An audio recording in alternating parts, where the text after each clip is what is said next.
বেছে নিয়েছেন মৃৎশিল্পীর কাজ, আর তাই আগ্রহ করে সেই কাজ করছেন নতুন প্রজন্মের যুবকরা।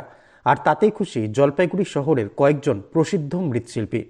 ফেব্রুয়ারি মাসের 14 তারিখ বিদ্যাদেবী সরস্বতী পুজো, আর তাই এখন তোড়জোড় শুরু হয়েছে মৃৎশিল্পালয়গুলিতে। এবছর বেশ কিছু যুবককে মৃৎশিল্পের কাজে এগিয়ে আসতে দেখা গেল। তারা বেশ আগ্রহের সঙ্গেই এই পেশার সঙ্গে যুক্ত হয়েছেন বলে জানিয়েছেন। এজন্য খুশি প্রকাশ করেছেন মৃৎশিল্পের সঙ্গে যুক্ত পুরনো ও অভিজ্ঞ শিল্পীরা। তাদের কথায় বর্তমান প্রজন্মের ছেলেরা সহজে মৃৎশিল্পের কাজে যুক্ত হতে আগ্রহী থাকে না, তবুও এখন শহরের কয়েকটি মৃৎশিল্পালয় যুবকরা এই কাজে এগিয়ে এসেছে। যদিও তারা শহরের বাইরে থেকে এই কাজ করতে শহরে এসেছেন। এই নবীন শিল্পীরা বলেন তাদের এই কাজ করতে অনেকটাই ভালো লাগছে, কারণ যে কোনো একটা পেশা তাদের বাঁচতে হবে, আর তাই এই পেশাকেই তারা বেছে নিয়েছেন। এখন কিসের কাজ করছো? এখন বর্তমান আছে সরস্বতী পূজার কাজে। বললাম তোমরা যুবকরা এখন তো এই কাজে তো অনেকেই আসে না। অনেকে আসে না বলতে কি করতে চায় না অনেকে। হ্যাঁ, আর আমরা মোটামুটি বেশি দিন হয় নাই করতেছি, এখন বর্তমান না করলেও হয় না। মানে এই কাজের সাথে যুক্ত হয়েছে নতুন, কেমন লাগছে করে? পুরো হয়ে যাচ্ছে, কিন্তু সবাই করতে চাচ্ছে না। কেন? কারণ এটা হচ্ছে মাটির কাজ, তো ওই জন্য অনেকে করতে চায় না।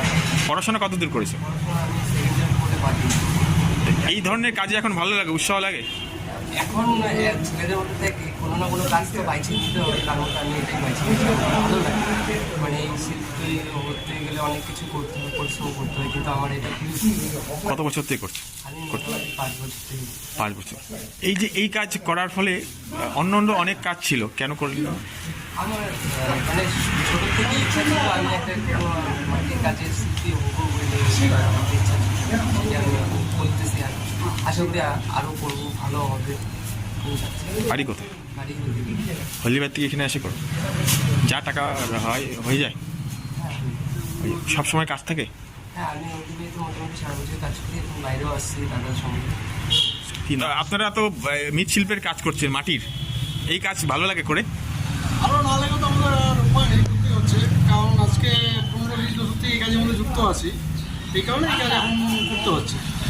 তাছাড়া এই কাজ নিয়ে খুব সমস্যার মধ্যে পড়ছি, যেরকম হচ্ছে মাটির ক্রাইসিস, মাটি পাওয়া যাচ্ছে না, বা লেবারের একটু সমস্যা হচ্ছে, কারণ এই কাজের মধ্যে নতুন করে একটু কেউ যুক্ত হতে চাচ্ছে না। আপনারা যুক্ত হলেন কারণ? আমরা তো মানে বাড়িতে কাজ ছিল আমাদের, বাবারা করতো, সেই হিসেবেই করছি। অন্য কাজ করার কি ইচ্ছা হয়? ভাই এখন তো ইচ্ছা হলে আর উপায় নেই আমাদের, কারণ এই কাজ মোটামুটি অনেকদিন দিয়ে করছি, এই কাজ এখন ইচ্ছা হলে আর উপায় হচ্ছে। সব শেখা হয়েছে? হ্যাঁ, মোটামুটি শেখা হয়ে গেছে সব। এখন কিসের কাজ? এখন কিসের কাজ করছেন? এখন এই পরের কাজ করছি, মানে সরস্বতী পূজা। সরস্বতী পূজা। দেখা গেলো যারা যুবক কম বয়সী তারাও এই কাজে করছে, কি বলবেন তাদের বিষয়ে? বা হ্যাঁ, এটা একটা ভালো দিক।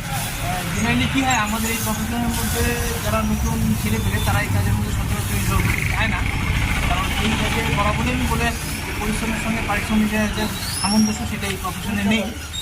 তো এই নতুন ভাইরা উদ্যোগী হয়ে উঠে আসছে, এটা একটা ভালো দিক। আচ্ছা, এমনি যারা এই যে শ্রমিক পাওয়া তো মুশকিল একটা। হ্যাঁ, এই কাজের সঙ্গে যুক্ত যে সমস্ত শ্রমিকরা, আমাদের এই কাজে দুটো লাইন আছে। একটা হচ্ছে যারা কারিগর তাদের, এবং তাদেরকে অ্যাসিস্ট করার জন্য তাদের কিছু লেবার লাগে। তো কারিগর মোটামুটি কম বেশি তৈরি হচ্ছে, হ্যাঁ, পরিমাণটা কম, কিন্তু তাদেরকে অ্যাসিস্ট করার জন্য যে ধরনের লেবারটা দরকার হয় সেই লেবারটা সব এখন কমে যাচ্ছে।